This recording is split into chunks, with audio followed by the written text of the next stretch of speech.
Welcome to Trauma Recovery Anonymous. My name is Richard and I am your host. The Trauma Recovery Anonymous is based on the 12 steps of Alcoholics Anonymous, but it's a different 12-step program. It's the 14th such program in the world today, dealing with trauma, people suffering with trauma. And today's guest I have is Kerisme Vere. She is someone who was an AA advocate for probably 14 years. She used AA appropriately in her life, but at one stage it wasn't enough for her, and that made perfect sense. AA isn't for everybody. 12-step recovery isn't for everybody. Again, I love it. I've been in it 38 years, and I think it's the greatest gift to mankind, but it's not for everybody. In the same way that church is good for some people, and some people have been church hurt, and they can't go back to church. It's not for everybody. And so I've been trying to find guests to come on board who can offer alternatives, different ideas or concepts, or maybe even extensions from the 12 steps to the next level. And Kerisme Vere is that person. And so I'm going to ask you to come on and talk about her program, her story a bit, where she is now, and we'll go from there. Kerisme, thank you for joining me today. I've been looking forward to this conversation for ages. Thanks, Richard. Just goes to show you, we've both shown some perseverance in making this happen. Yes.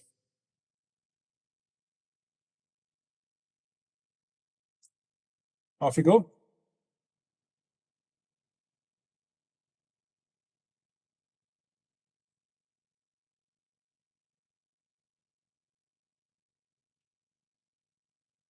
Kerisme, are you there?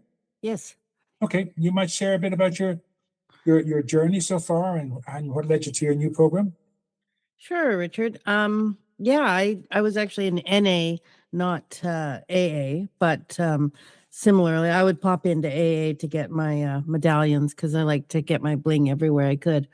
But yeah, it definitely got me a foothold, and it was useful in some ways for me. And I still have many friends who have like 30, 40 and upwards years of clean that are still in the program, and I never have anything bad to say about it because I know it saved so many people's lives. But you're right. I don't think it's always a fit for everybody. And I came to a place in my own recovery where my trauma was coming back, and I was getting sick, and the program wasn't actually able to help me with that. And my friends and groups that I went to and stuff like that. I think, what was going on for me was a bit beyond the scope of what the program can do. And I wasn't really aware that the trauma was coming back or how I was getting sick.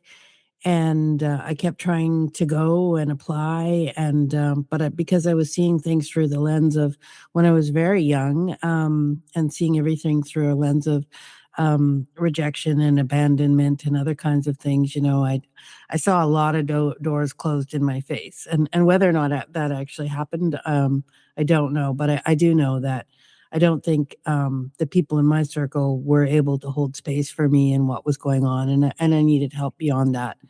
And I basically got really sick, and I had a nervous breakdown, and I relapsed shortly after the nervous breakdown because I didn't know how to cope, and that had been a way I had coped when I was younger. And I was actually quite angry because the 14 years I was in the program, I often believed that, that saying that God would never give me more than I could handle. And, I had I had done absolutely everything I could. I had asked for help. I'd reached out. I'd kept doing all the right things. And it did seem as if I had been given more than I could handle. Yeah. And, so I came to a new place in my life, and I needed to kind of pick up the pieces and go on. And for me, what that meant actually was that I needed to address the original root causes of where I had turned to drugs and alcohol in the first place that I hadn't really ever done while in the program, and I think my interpretation of the program is often that, a lot of things are attributed to addiction. And what I came to believe was that most of everything that had gone on with me and my coping strategies that had arisen out of it were actually a direct result of trauma, and that it was the trauma that I needed to actually address and deal with and process and heal and learn how to take care of myself in an entirely different way. And that the addiction was actually like a byproduct of that, and not the main thing that needed to be addressed. So then, like the next 8 years, that's what I've gone about doing, is finding, learning how to take care of myself in a holistic wellness way, which sort of means, across the board, right? Mentally, emotionally, physically, financially, spiritually, socially, and environmentally, and as I'm often known to say, like you can't do all of that every day. So I have a dynamic understanding of balance where, I adjust and I look at the bigger picture from time to time, and I work on things as I am able to, and I improve in all of those different areas, a little bit here and a little bit there. But so my recovery is really, the root of it, the foundation of it, is taking care of myself, like taking care of myself to the best of my ability. And that seems to be working for me. Brilliant. I love your approach. I'm the same way with my own program. And I think I've never been to NA. I've never been a member of NA. I've gone to one or two meetings, but kind of in support of other people, but I'm not an NA member. But in AA, it's very much a case of that we are the problem. Our thinking and our feeling is the problem. And our thinking and feelings can go back into our childhood, and that can cause us to feel disconnected from life. And then we try and fill that hole in our soul with alcohol, drugs, sex, porn, sugar, food, codependency, all these kind of things, trying to fill the hole in our soul. And I love your program where you treat the soul as well as supplements and health and physical health and emotional health and spiritual health and financial health and well-being and having a job and paying your bills. And every aspect of your life is part of your solution, because it can also be part of your problem. I think you make that point very clear. Every area of our lives can affect our well-being. There's no point in being recovered but not having a job and living in the streets. You want to find somewhere to live and get a job, and that's all a part of it. And I love the way you bring that into it. Not many people talk about that aspect to it. Most of my speakers talk about the mental, physical, emotional, and spiritual. I love to talk in this physical about, it's not just doing exercise. It's not just doing something like fasting or intermittent fasting or going on a diet if you're overweight. It's also about taking the right supplements that our bodies need, certain vitamins and probiotics, whatever. And it's good to take those as part of your well-being, and then cut out certain foods which are bad for you. We know they're bad for you. So whether it's seed oil or it's sugar or it's processed foods and so on, and maybe microwave, cut out the use of microwave. It's easy to stick something in a microwave, but the truth is microwave isn't a healthy way of cooking or eating food. And there's things that we overlook. We do everything else, we overlook everything else. And I love your program where you target everything. And the one thing I want to say was, my last speaker spoke about baby steps. Like you said, you can't get everything done in a day, but you can do a little bit of everything. So you could do. So I like the idea of saying to someone with anxiety and depression, just look in your bedroom for the next hour, write down a sheet of paper, all the jobs that need to be done in your bedroom right now in this hour, and then do one at a time. Just do it. Make the list first. Make a list of, I have to make the bed, I have to wash the sheets, I've got to hoover the floor, I've got to pick up the dirty clothes, I've got to wash the clothes, I've got to open the window, let some fresh air in, I've got to polish the dressing table or whatever, and then the toilet, I've got to go to the toilet. Richard, I would, if you were working with me, I'd be stopping you from using the word "I've got to," because I've got to is just laden with pressure. Thank you very much for that. I'm going to watch that. I'm going to stop talking and pass you back to you, Kerisme.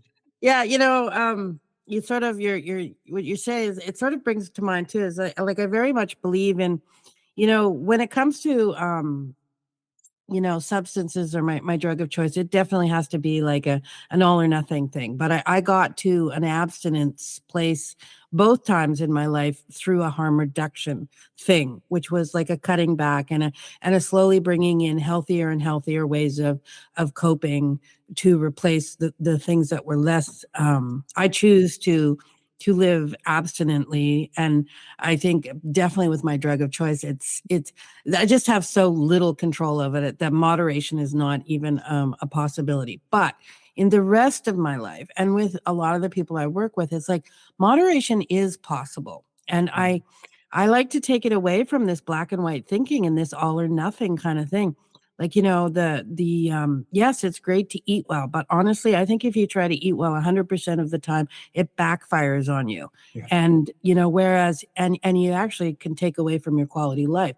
So, when something like that, and with all of the things, like I shoot for 80%, like, you know what, 80% eating on point, and then 20% I get to have the ice cream or the fish and chips or the whatever, right? And that is possible in many areas of our lives, but it isn't necessarily with some things that we are particularly vulnerable and susceptible to. And for many of us, that happens to be, drugs of choice or alcohol and stuff like that. So there is a distinction that I draw between, like I never encourage somebody who's actually managed to put down a drink or a drug to say, oh, well, you could learn moderation, because that's not, I would never take that gamble. But I do actually believe in working with people that aren't clean yet, as far as like, being able to just slowly reduce and work at replacing the behavior with other healthy things. And I also really believe in looking at like, why are you using,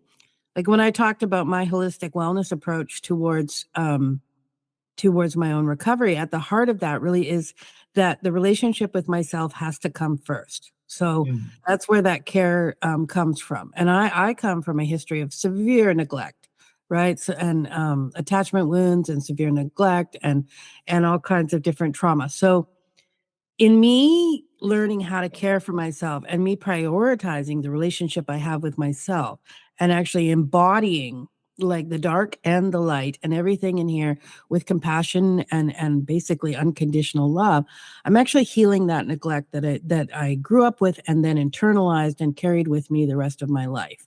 And in my addiction and stuff like that, that's a way of neglecting myself, and so it's a continuing on the pattern, which is just going to give me more and more reason to feel like I need to numb out, because the guilt and the shame and all the other layers of feelings that come with that are just like kind of too much to bear, right? So in learning how to take care of myself and learning how to be with all these different aspects of myself and my history and the things that I've been through in a compassionate kind of way, not in a drowning in it kind of way, but like in a compassionate kind of way where I'm not trying to eliminate parts of myself.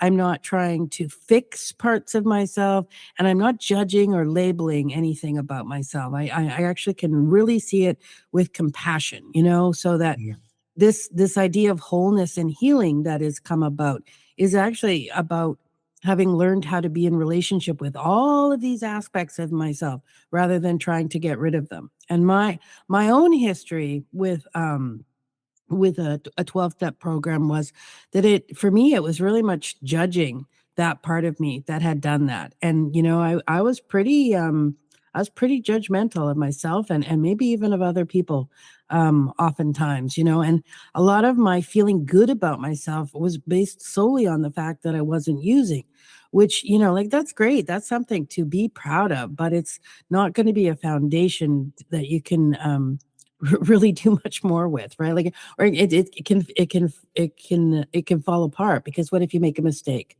right? What if life does get too hard, and if everything is built upon that one thing, and you're looking at who you used to be and those choices with such a harsh, critical kind of lens, I sort of think that can be a slippery slope. And certainly in my case, a lot of it wasn't just being clean, but there was a lot of things going on for me really well. I was doing really well. I was had a successful coaching practice. I'd lost 80 pounds and was fitter than I'd ever been in my life. I was a vegan. I was clean. I quit smoking.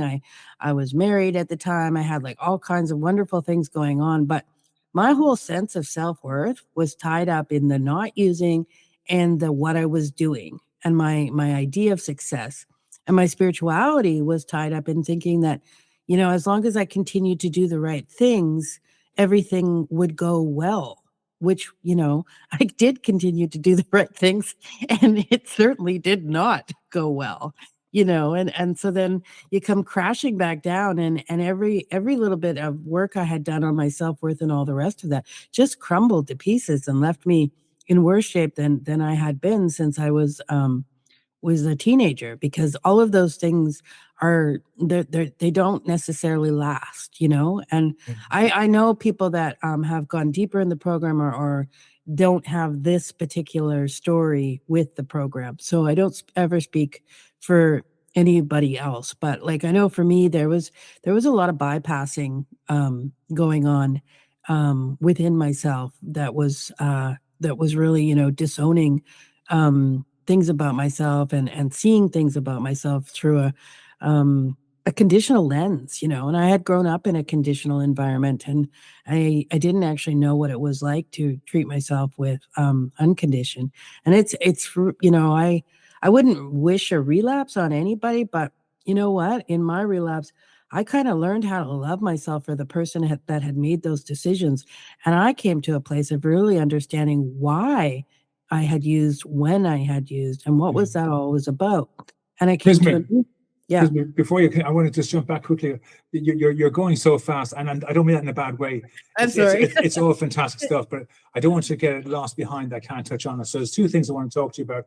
One is, and I love it because other speakers I've had on my podcast reiterate the same thing, and that's don't get caught up in labels. It can destroy you, because then it leads to comparing your recovery with somebody else's, and you're not doing as well or whatever, and suddenly it can undermine your whole sense of well-being. So beware of labels, of being tied to certain labels that you're not good enough, or you're not be good enough, or you won't have a partner, and so on. Or that be aware of labeling leads to comparing. And the other one was I practice intermittent fasting, not very well, but I practice intermittent fasting, and when it works, it's wonderful. And when it doesn't work, I know it's me slipping in some sugar here or some candy or whatever here, and so on. But I love your 80-20. That's, I think, is of all the everything you're sharing today, your 80-20 rule is wonderful, and I love that. The idea that you allow yourself a piece of ice cream or a piece of cake, even in intermittent fasting. I allow myself a packet of sour cream crisps or salt and vinegar crisps somewhere in my 8-hour period. And my wife's trying to get me to cut down, not have one every day. So you can have one a month or one every 2 weeks, but not one every single day. And that's the kind of that I have to learn. But the 80-20 is a wonderful rule. I like to think of it as intermittent suffering. So, so maybe if you cut your suffering down from 100% to 80%, and for 20% try and be positive or joyful. I don't like the word happiness, because we can put on a face and look like we're happy, and inside we're dying. But we can find moments of joy, like sitting and having an ice cream. In a moment, sitting and having an ice cream. It could be joy, or listening to Kerisme talking about her program or her story, and that moment, understand you're not alone. There are moments we can claim in the 80-20 of joy. And when everything's falling apart and it feels like the world's over, we can find moments of joy in any day, not pretending you're happy, but just moments of sheer joy. Go on. I think really, like it gets pretty deep, Richard, because so take the intermittent fasting. I do that sometimes as well, right? Mm-hmm. So what I mean about the attunement to self and that relationship is making decisions. So the decisions, like, instead of them being external metrics of what is right and wrong. So you might say, oh, well, I had a piece of candy during my intermittent fasting, and that was wrong because the rules around intermittent fasting say you don't do that, right? Mm-hmm. But if we were to look deeper and you were go like, okay, well, I was having a really hard time. It's been do. This was all going on, do. So I chose to give myself a piece of candy and be nice to myself. And I'm going to pick up and I'm going to like carry on with the intermittent fasting tomorrow. So like these decisions, when we make decisions based on where we are at in the moment, the truth. Self-care, yeah, what is really going on for ourselves. It is true that if you do the candy 80% of the time, there's going to be consequences, right? Yeah. So when we're making these choices, we want to do so wisely, right? Absolutely. But meeting ourselves where we're at is like I like to say, like, compassion takes things into context, right? Mindfulness and compassion, we meet ourselves in the moment, and then we can make decisions based on what is actually going on for ourselves in that moment.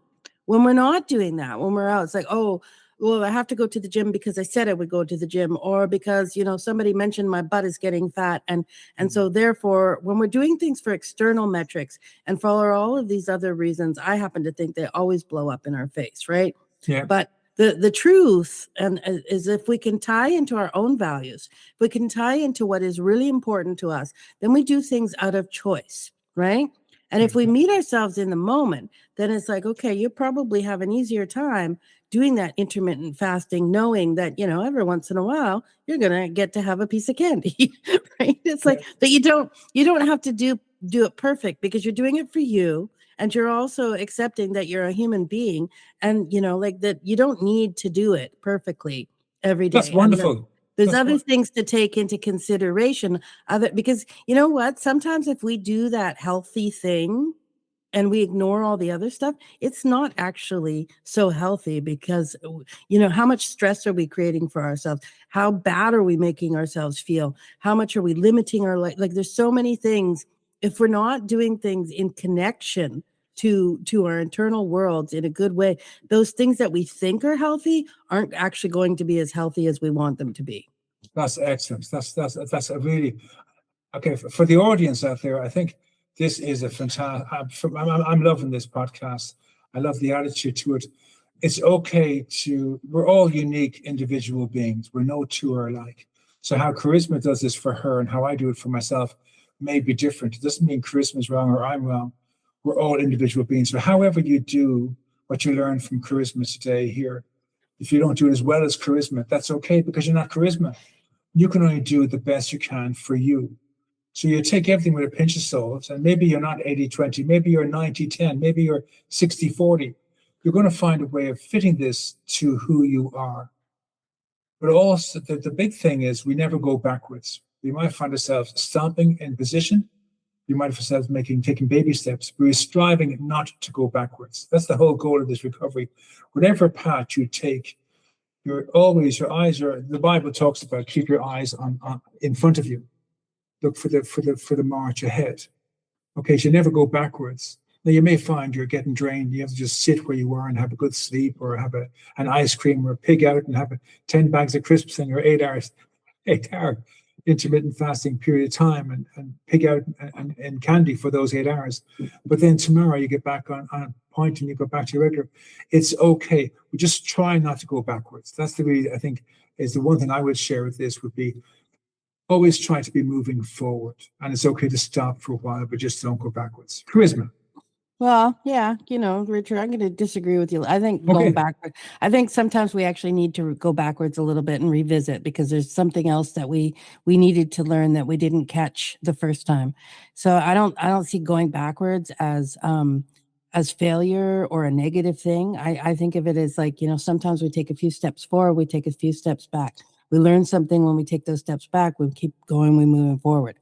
But, I also don't think that we need to have 10 bags of crisps. I think that that's the thing. We can have one, but when that's sort of the beauty of learning how to meet yourself where you're at. When you're saying like not Kerisme 80-20, I'm not always 80-20. I adjust that based on how I'm doing. I've been going through some health stuff, some emotional stuff, I've had a lot of stuff coming down the pike at me lately. So I've adjusted. It's more like 60-40 right now, but I'm okay with that, because I can continue to love myself. I can understand that wow, okay, within my environment, within my circumstances right now, I have a lot going. So there's more energy going into my emotional wellness than there is necessarily going into my physical wellness, But when I tie it back into the values, it's like I don't have to throw those goals away. Like, I went on a little sugar crisp. I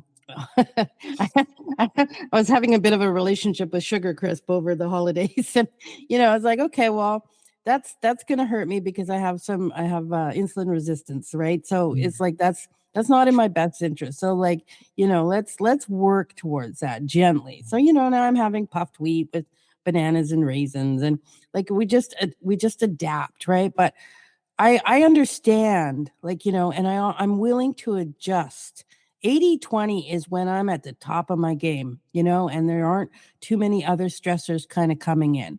And when there's other stuff going on, I'm willing to adjust that and lower the bar, because that is actually meeting myself with compassion. And that's actually listening to myself. And, what I've discovered is when I do that, and this, boy, you know what?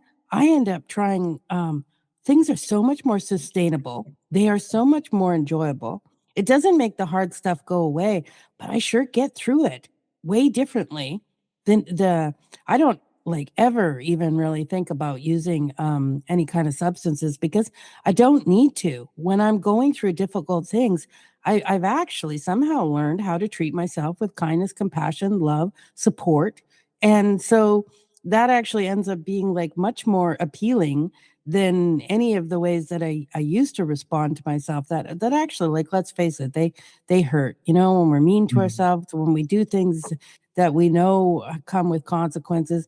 None of that actually feels good, right? In the moment, there might be euphoria from some of the things that we do, but there's always an underlying emotion and cost underneath it, right? So just like, but I don't find being, I meet people and they're like, well, if I'm nice to myself, I'm just going to sit around and do nothing. And it's like, yeah, we've been taught that, but I think it's a lie. It's not true. When I'm nice to myself, I actually find myself doing more, because I feel validated, acknowledged, supported, encouraged, I'm not, I have a relationship of trust with myself that I can actually kind of depend upon.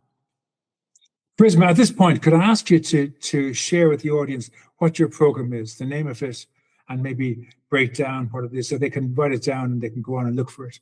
I think your program is fantastic. Everything you've shared is really powerful. I think it'd be very beneficial to my audience. But at this stage, I think if you could tell them what it is and where they can find it and some information about it, I think they'd be jumping on it as soon as possible. Okay, well, basically, I would encourage people to start with my book, The Light Switch Myth, Contemporary Approaches to Creating Lasting Change. And that is pretty much spells out like my recovery. It takes all of the things that I have learned, therapeutic models and more, and puts them together and shares them from a sort of an in the trenches way that is not prescriptive, is not telling you how you should do things, is just sort of sharing like, what, these are the things that I found a lot more helpful than some of the other things that are out there. This is how I put them together. And if you want to like really, if you're one of those people who is rather hard on yourself, or if you go to bed at the end of the night and you're racing through with anxiety and threat and stress and like thinking about where you messed up, where you weren't good enough, what's coming tomorrow, the Ways I Showed Up for Myself journal is fantastic. That's how I rewired my brain. I didn't have the journal. I had to just ask myself those questions, but it's learning to actually look at yourself and start to be this person who can acknowledge where you're showing up for yourself. What did you do today that took a little bit of extra courage? What did you do today that was actually hard for you? What was one thing you maintained? Gosh, some of us never give ourselves credit for maintaining things other than sobriety itself.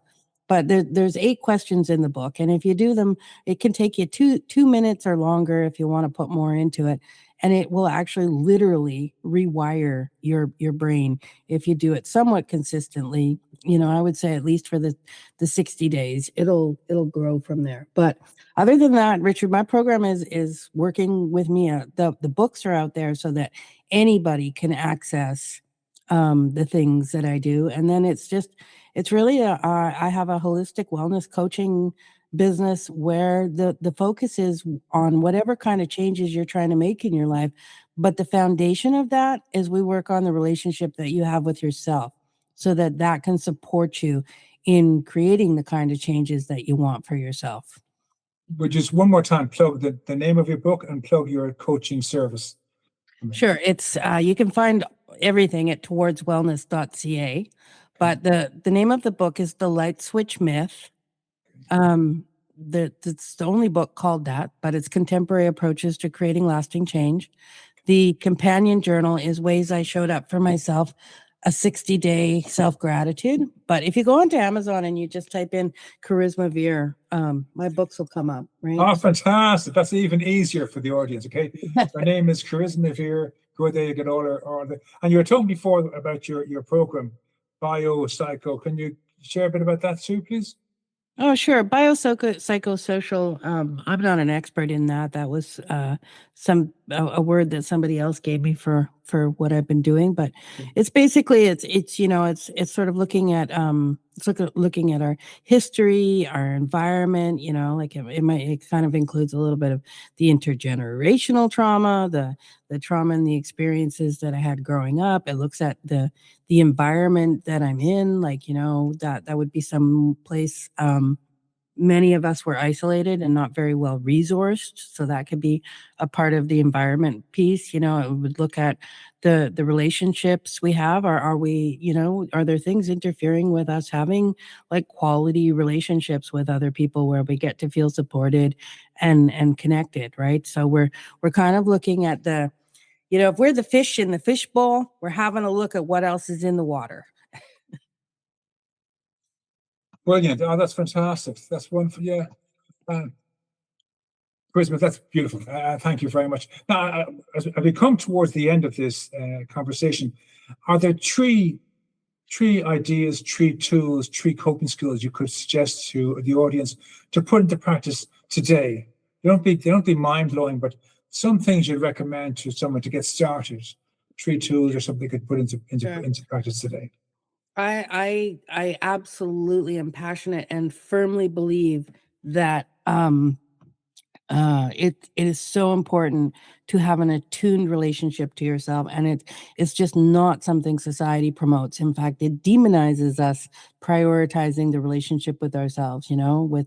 So one, like, you have permission to prioritize the relationship with yourself, right? We prioritize our recovery, we know that, but often we think that's about like giving back and doing for others and do. I believe you got to put yourself first. It's that airplane, you got to put that mask on first. So it's okay to prioritize the relationship with yourself. And one really simple way that you can do that, because I know for many of us, it's like that seems really, really hard, to change the relationship that we have with ourselves has seemed overwhelming and impossible at times. But, I started with a really simple thing. I just did it once a day. I closed my eyes and I checked in, and I checked out, what am I feeling physically? So, what are the sensations in my body? Like, oh, look, my shoulders are really tense and stuff, like, or my eyebrows are knitted, or my hands are clenched, or whatever. I check it emotionally, right? Like, oh, what am I feeling? Oh, wow. And when if you're new to this, you're gonna almost always be feeling like, it's too much. Right. So it's like, okay, I hear you. And checking mentally. Am I spacey? Are my thoughts racing? Am I ruminating? What's going on in my brain, right? So it's just doing a check-in with yourself, and that's just step one, because you're just paying attention like you would for a good friend. You're just checking out what's going on. After that, you might learn to pause, and you get a choice. You get a choice from that place to say, like, oh, okay, well, I don't want to treat myself that way anyway. Or I think I would like to maybe deal with, maybe I'll work on letting my shoulders relax a little bit, or, oh, I'm hungry. Maybe I'll feed myself, or, you know what, maybe I'll just put my hand on my heart and say, hey, I know you're having a hard time right now. I love you. Right. But like that, just starting to have the kind of relationship with yourself that, you probably put a lot of work into having with other people. It makes such a difference when you just even put aside a little bit of time. And the other thing that I would always want everybody to know is that your worth is not conditional on anything. As a human being, regardless of what you've done or what you might do, what you look like, what you own, any of that sort of stuff, as a human being, you are worthy and deserving exactly as you are. And if you can offer yourself that love for who you are in this moment, it's kind of cool. It starts to come back to you everywhere else too, because it's just like, hey, It's not about the doing. It's not about all those other metrics that we thought it was. Just as a human being in this moment, you are worthy of love, and you're worthy of your own love. Kerisme, I couldn't have finished the conversation off any better than that. That is beautiful. The audience, I do hope what you've heard from Kerisme today has really touched your hearts and your souls. And you'll check out her page. Again, go onto Amazon, look up Kerisme Vere. You'll have her details in the chat when it comes up. And thank you all for coming today. Kerisme, thank you for being my guest today. Thank you, Richard. I wish you and all your listeners the best of recovery and health.